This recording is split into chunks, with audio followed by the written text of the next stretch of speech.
antes de llegar a la carta de Filemón,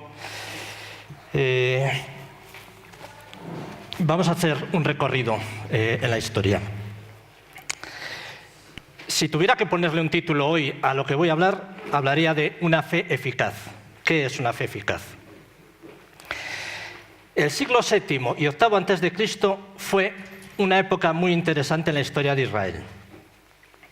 Fue una época de la mayor crisis que tuvieron. ¿Crisis por qué? Porque siendo un pueblo de esclavos liberados de Egipto, llamados a ser un pueblo diferente del resto de las naciones, resulta que en esta época constatan que la realidad no es esa. Es un fracaso total. Es un fracaso total porque en el pueblo lo que abunda es injusticia social. Los comerciantes trucan las básculas y las pesas para engañar al prójimo. No hay redistribución de la riqueza. No se practica el año sabático de la pérdida de las deudas. La riqueza se acumula en manos de unos pocos, normalmente que tienen que ver con la nobleza en Jerusalén, y ante la necesidad de sus hermanos optan por darles préstamos con intereses. No era ese el modelo que se esperaba para el pueblo de Dios. Por otro lado, sufren derrotas militares. El reino del norte cae ante los asirios. El reino del sur va perdiendo su independencia y en los últimos intentos por lograrla termina siendo derrotado y deportado a Babilonia, o por lo menos la clase dirigente. Y la idolatría es uno de los elementos constantes de la historia. Yahvé, o Jehová, puede ser un Dios que gana batallas, pero son los Baales y las Astartés los que hacen fértil la tierra. Esa es la mentalidad que tenían. Es crisis, pero de las crisis suelen surgir épocas interesantes en reflexiones. Entonces, en esta época surgen reflexiones: ¿por qué ha fracasado Israel? ¿Quién nos va a solucionar esta ruina? ¿Cómo será la salvación? Y entonces surgen diferentes modelos en función del análisis que se hace de la salvación que va a venir para el pueblo de Israel, para el pueblo de Dios. Uno de los problemas que dicen el problema es la monarquía. Los reyes han fomentado la idolatría y la infidelidad a Dios. Han buscado su propio beneficio y sus riquezas, más que el bienestar del pueblo. El modelo dice: la salvación vendrá cuando reine un rey como David, pero más grande y poderoso que él. Hará cumplir la justicia y dará estabilidad a Israel, que será la envidia de otros pueblos. La salvación llegará con el reinado de un rey perfecto. Este modelo es conocido como el del rey ungido o el ungido. Este modelo acepta la historia, es decir, la monarquía está bien, está puesta por Dios, pero elimina los defectos del sistema. Es decir, la monarquía está bien, pero la monarquía ha fallado porque los reyes no han sido fieles. La salvación vendrá cuando realmente haya un rey que sea fiel y haga cumplir.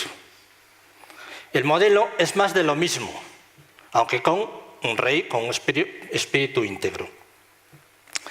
No es la única explicación, no es el único modelo.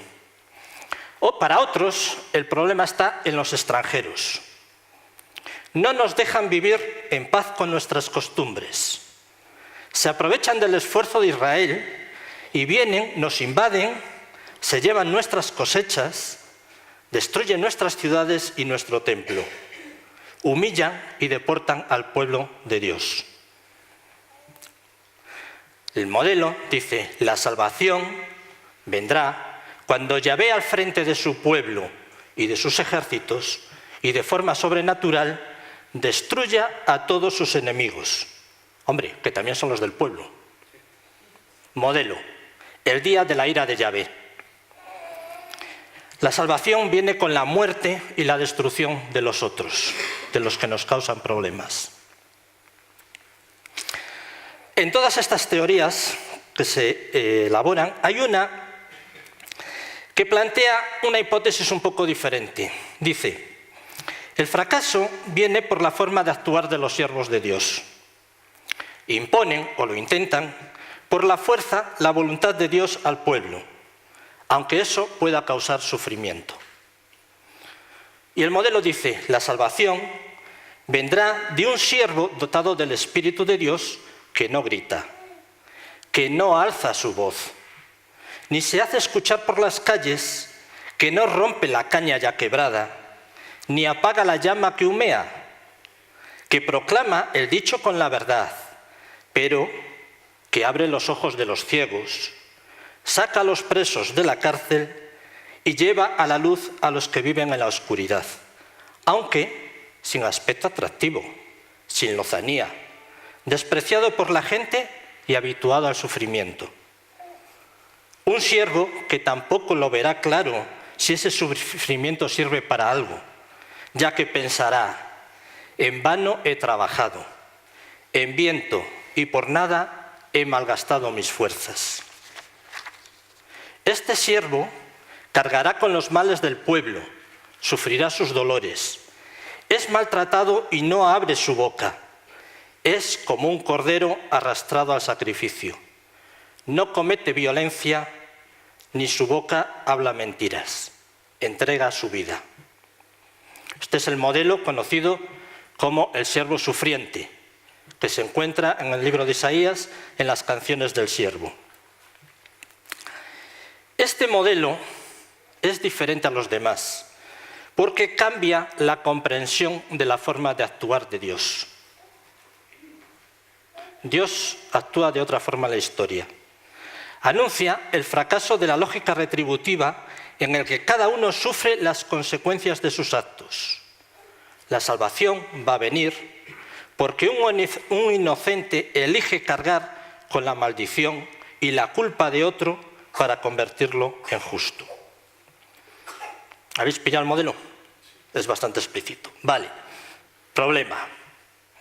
La gente que está escuchando a este profeta decir esto empieza a pensar y dice, ¿Moisés fue un siervo de Dios? Sí, claro, la respuesta es sí. Lo dice la Biblia, palabra de Dios. ¿Josué es un siervo de Dios? Sí, claro. ¿Los jueces son siervos de Dios?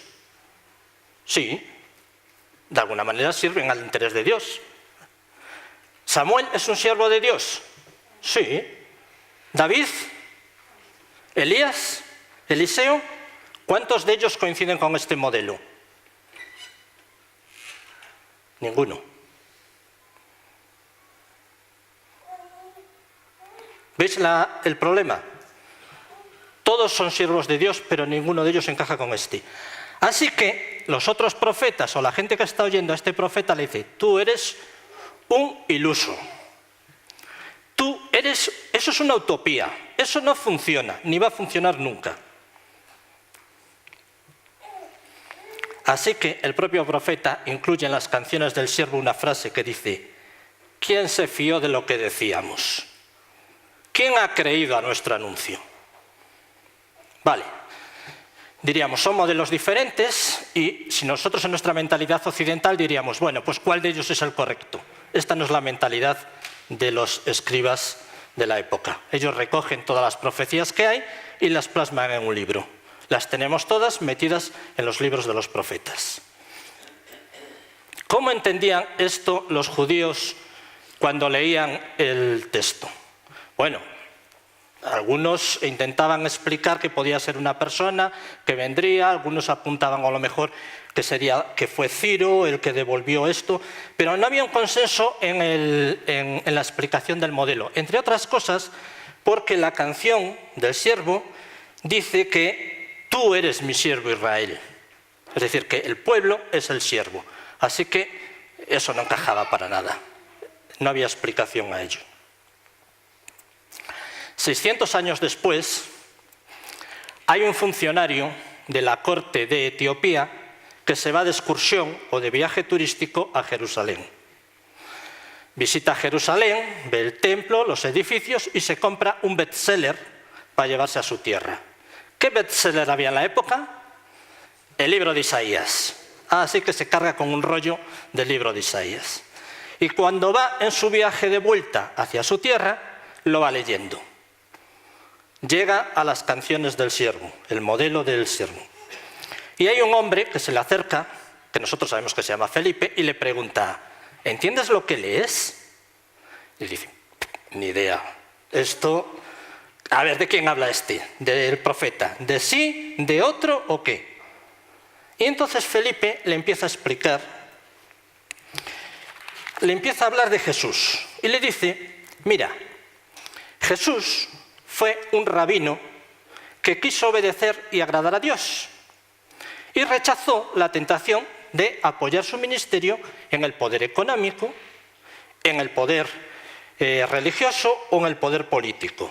Y sin embargo, optó por asumir como modelo el siervo sufriente de Yahvé, para dar alcanzado una palabra de estímulo y cargando así nuestras rebeliones, ha terminado en la cruz, pero como a Dios le agradó, como dice el libro de Isaías, le resucitó de los muertos. Los discípulos de Jesús entienden que Jesús clava el modelo del siervo sufriente, a pesar de las cosas inexplicables de él.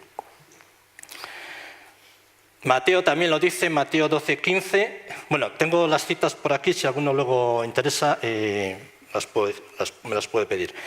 Mateo 12:15, 21, Mateo interpreta que el siervo sufriente es Jesús, que se está cumpliendo la profecía. Vale, tenemos un problema. ¿Cuál es el problema? El problema es que entendemos por profecía. Para unos, la profecía es el mensaje de que Dios adelanta algo de lo que va a suceder en el futuro. Es decir, el profeta lo que hace es emitir un mensaje diciendo lo que va a suceder en el futuro. ¿Cuál sería la profecía? Pues la salvación vendrá por un siervo sufriente. ¿Se cumple? Se cumple en que Jesús es el siervo sufriente. Para otros, la profecía es un mensaje que revela algo del carácter de Dios. Entonces, la profecía lo que dice es que la forma de actuar en la que Dios agrada es a través de alguien sin importancia que asume el sufrimiento de otros y gracias a ello trae salvación. ¿Se cumple? Sí, en Jesús el siervo, pero también en todo aquel que actúa como Jesús. En la iglesia en la que yo me crié, creían el primer modelo. Entonces decían, Jesús es el siervo sufriente, pero eso a nosotros no nos afecta. No tiene nada que ver con nosotros. Vale, si repasamos la historia de la iglesia, perdón un momento.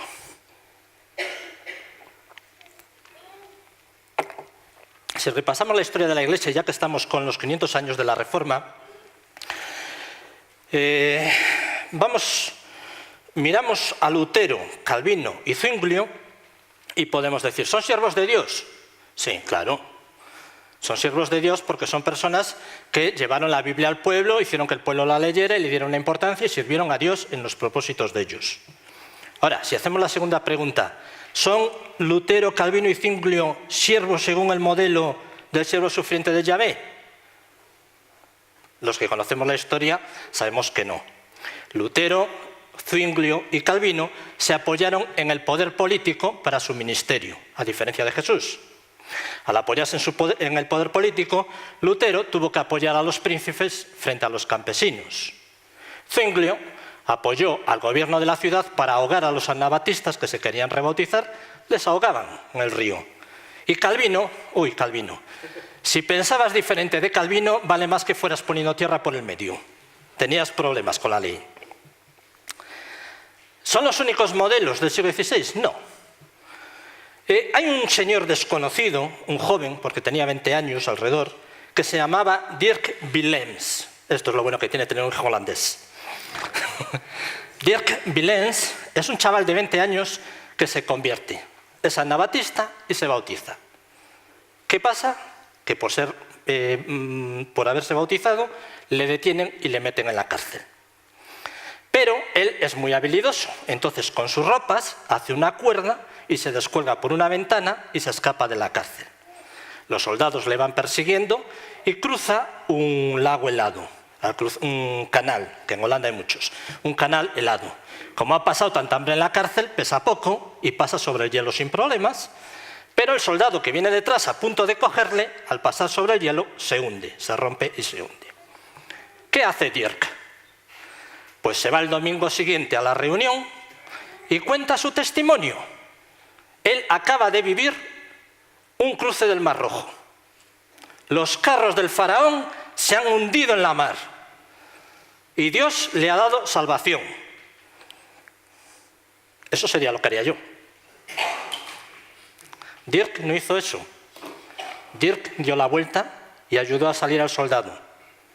Cambió su vida por la del soldado, porque le detuvieron y le mataron. Fue ajusticiado. Tenemos un siervo de Dios, Dirk. ¿Modelo del siervo sufriente? Evidentemente, sí. Es decir, que en la historia tenemos para tomar de uno y de otro. Ahora, la pregunta que nos surge es, o la que yo planteo, ¿qué pasa con nosotros? ¿Cuál es nuestro modelo? Entonces, yo soy del criterio de que cuando hay dudas de este tipo hay que tratar de entender qué es lo que entendían los discípulos de Jesús. La comunidad más inmediata a él sería las que nos daría las pautas. Así que vamos a la lectura de la carta de Filemón.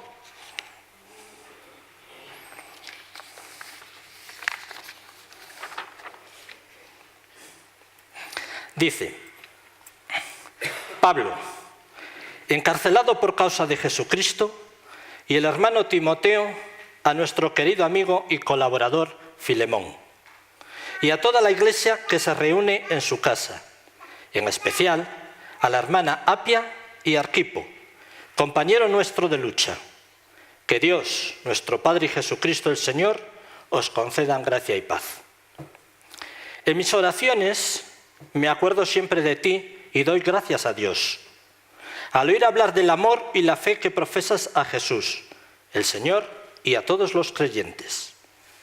Ojalá que esa fe tuya, compartida con nosotros, se vuelva eficaz y llegues así a descubrir todo el bien que podemos hacer por Cristo. Tu amor, hermano, me ha proporcionado mucha alegría y consuelo, pues ha venido a ser bálsamo para el corazón de los creyentes. Por eso, aunque Cristo me concede pleno derecho para darte órdenes sobre lo que debes hacer, prefiero dirigirte un ruego inspirado en el amor. Yo, el anciano Pablo, encarcelado ahora por causa de Cristo Jesús, te hago un ruego en favor de Onésimo, el hijo a quien he engendrado entre cadenas. En otro tiempo te fue inútil. Ahora, en cambio, se ha vuelto útil tanto para ti como para mí. Te lo mando de nuevo como si te enviase mi propio corazón. Me hubiera hecho ilusión retenerlo aquí, a fin de que pudiera ayudarme, haciendo tus veces, ahora que estoy encadenado por anunciar el mensaje evangélico. Pero no he querido hacer nada sin contar contigo, para que el bien que puedas hacer, lo hagas de buen grado y no a la fuerza. ¿Quién sabe si Onésimo te abandonó por breve tiempo precisamente para que ahora puedas recobrarlo de manera permanente? Y no ya como esclavo, sino como algo más, como un hermano muy querido. Así lo es, al menos para mí. Cuanto más el serlo para ti, no solo como persona, sino como creyente. Sí, pues de verdad eres mi amigo, recíbelo como si fuera yo mismo. Y si te causó algún daño o te debe algo, cárgalo a mi cuenta. Soy yo, Pablo, el que lo firmo de mi puño y letra. Yo te lo pagaré. Eso por no recordarte que también tú estás en deuda conmigo. Por tanto, hermano, a ver si como creyente me haces este favor, confortando con ello mi corazón en Cristo. Te escribo con la confianza de que atenderás mi ruego. Estoy incluso seguro que harás más de lo que te pido. Y de paso, prepárame hospedaje, pues espero que gracias a vuestras oraciones se me sea concedido poder visitaros. Te saluda Epafras, mi compañero de prisión por causa de Cristo Jesús. Te saluda también Marcos, Aristarco, Dimas y Lucas, mis colaboradores. Que la gracia de Jesucristo el Señor permanezca con vosotros. Bueno, una cuestión sobre las cartas. A diferencia de los textos narrativos, en las cartas nos perdemos muchos detalles. Detalles que tanto el que escribe como el que recibe la carta lo saben, pero que nosotros ignoramos. Por ejemplo, ¿cuántos esclavos tenía Filemón? Ni idea. ¿Cómo era Onésimo? ¿Era un galo prisionero de la guerra? ¿Era un hombre que se había arruinado? Ni idea. Sin embargo, este tipo de cosas sí las conocían tanto el que escribía como el que recibía la carta.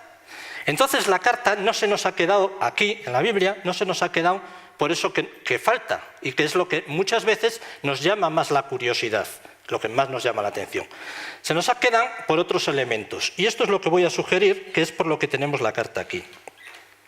Primero, la carta está escrita por Pablo y Timoteo. No solamente por Pablo, aunque Pablo en algunas cosas especifica su firma y él personalmente se identifica en cosas, pero es como que Timoteo está de acuerdo con lo que Pablo dice. Y al final hay los saludos de toda la comunidad que rodea a Pablo en la cárcel de Roma, respaldando ese texto. Por otro lado, la carta la recibe es para Filemón, para toda la iglesia que se reúne en su casa, y nombra en especial a Apia y Arquipo. ¿Quiénes eran? No nos importa.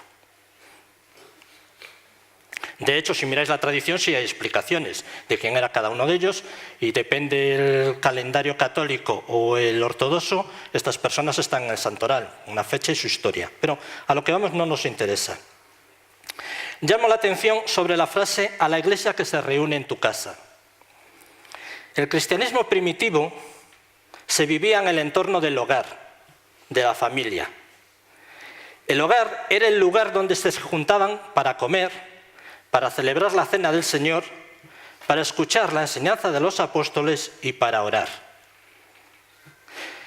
Participaban en la sinagoga, sí, pero era porque se consideraban judíos y a la sinagoga iban a escuchar, es decir, la lectura de la Biblia, por decirlo de una manera, porque no existía el Nuevo Testamento, como nosotros lo tenemos hoy. La única Biblia que existía era el Antiguo Testamento. ¿Dónde se leía? ¿Dónde había rollos para oírla? En la sinagoga. Y ellos como judíos acudían a la sinagoga. Si estabas en Jerusalén no ibas a la sinagoga, ibas al templo y se reunían en uno de los pórticos. El pórtico del templo es como las plazas nuestras castellanas, donde hay muchos soportales para cubrirte del sol, y entonces se reunían en el pórtico de Salomón. En uno de los pórticos se reunían allí. Pero la práctica de la vivencia y donde hablaban de lo que significaba Jesús y la enseñanza de Jesús y cómo aplicarla, eso se vivía en las casas. El paso del hogar al templo como edificio, se produce alrededor del siglo II, donde el cristianismo empieza a tener edificios específicos para ello. Según algún libro que he leído por ahí de técnicos, dicen que es por influencia de la cultura griega. Hasta hoy seguimos reuniéndonos en el modelo del templo. ¿Cuál es el motivo de la carta? El motivo de la carta, por la que se escribe la carta, es un ruego a favor de Onésimo. Si no hubiera existido la situación de Onésimo, probablemente esta carta no se hubiera escrito. Pablo hace un ruego de que a Onésimo se le deje de tratar como un esclavo y se le pase a tratar como un hermano muy querido. No solamente como un hermano muy querido, sino como una persona y en especial como un creyente. E incluso llega a decir más a Filemón: trátalo como me tratas a mí, un amigo tuyo. La comunidad cristiana es una comunidad fraterna, de hermanos en igualdad. No tiene cabida la discriminación de ninguna persona por motivos económicos, del rico al pobre, o podéis ver las cartas incluso de Santiago, que les echa una bronca por dejar sitios para los alcaldes y concejales cuando vienen a visitar la reunión, apartando a hermanos más pobres. No hay discriminación por sexo, hombres y mujeres son iguales, ni por raza, judíos y gentiles son iguales. Ahora bien, Pablo pide a la comunidad que se reúne en casa de Filemón terminar con esta anomalía. ¿Cuál es la anomalía? Que Onésimo sea un esclavo en esa congregación. No voy a entrar en lo que es la esclavitud porque requeriría muchos más. Esclavitud es como tener, la época es como para nosotros tener un coche. Un objeto que te hace un servicio y al que tienes que alimentar de vez en cuando. Pero un objeto y puedes hacer con él lo que te dé la gana. Hoy pensamos que la esclavitud está abolida, sin embargo sigue habiendo formas de esclavitud al prójimo, por ejemplo en el ambiente laboral. No se le llama esclavitud, pero en definitiva no deja de ser una forma de explotación al prójimo. Vale, este es el motivo de la carta, pero aquí lo interesante, y para mí es por lo que la carta quedó metida en el canon del Nuevo Testamento, es porque esta petición, la forma en la que se hace. Por ejemplo, vamos a empezar a ver unos elementos. Pablo renuncia a la fuerza. Pablo podría obligar a Filemón a que cumpliera lo que él entiende que debe hacer, porque tiene autoridad para ello. Y así se lo dice. Dice, me gustaría que... Bueno, dice que no quiere hacerlo imponiéndoselo por la autoridad que él tiene. Segundo, reconoce el valor como creyente que tiene Filemón. Filemón da gracias a Dios por el amor y la fe que profesa a Jesús. A pesar de que no está cumpliendo la visión o que están fallando en la visión que deberían tener como pueblo cristiano en el trato a Onésimo, dice, te doy gracias a Dios por el amor y la fe que tienes. No eres un desgraciado, eres un ejemplo en fe y amor. Eres una persona que reconforta con el amor que tienes a los creyentes. Tu amor me produce alegría. Tu amor es un bálsamo para el corazón de los creyentes.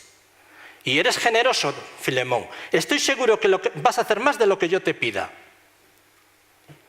Valora a Filemón. Es una persona de fe y lo proclama. Es una persona de amor y lo proclama. No le denigra, no saca lo negativo de él, saca lo positivo de él. Otro elemento, espera una respuesta libre. Las respuestas a las demandas del Evangelio no se pueden imponer y se espera una respuesta libre y basada en la voluntad propia. Los auténticos cambios personales y sociales surgen de la obra del Espíritu Santo que potencia la decisión de aquellos que quieren agradar a Dios y formar parte de su acción en la historia de la humanidad. Pablo y Timoteo invitan a Filemón a que el bien que puede hacer lo haga, porque él quiere hacerlo, y no por sentirse presionado a ello. ¿Por qué? Pues porque al responder libremente a esta invitación, la fe de Filemón se vuelve eficaz y le servirá para descubrir todo el bien que puede hacer por Cristo. ¿Por Onésimo? Sí, pero por Cristo. Por último, el precio a pagar. Cambiar el estatus de Onésimo de esclavo a hermano tiene un coste económico que tiene que asumir Filemón. Las pérdidas producidas por Onésimo en la economía de Filemón, Pablo se ofrece a pagarlas. Le ofrece un cheque en blanco. Dice, aquí está el cheque, aquí está mi firma, pon la cantidad, yo te lo pago. Parece evidente, al leer la carta, que Pablo está actuando según el modelo del siervo sufriente. Proclama el derecho con la verdad. No se impone sobre Filemón haciendo uso de su autoridad, es decir, no rompe una caña quebrada. Abre los ojos de los ciegos, de Filemón y de la iglesia que se reúne en su casa. Saca a los presos de la cárcel, a Onésimo, y se hace cargo de las faltas de Onésimo, carga con sus deudas. Nosotros somos gente de fe, por eso estamos aquí esta mañana. Pero, ¿sabemos cómo hacer que nuestra fe se vuelva eficaz? ¿Queremos descubrir todo el bien que podemos hacer por Cristo? Dice la Biblia que cuando la profecía, y lo que yo entiendo que he expresado esta mañana es profecía en el sentido que refleja el carácter de cómo Dios es, tiene que ser contestada y respaldada por los hermanos de la Iglesia.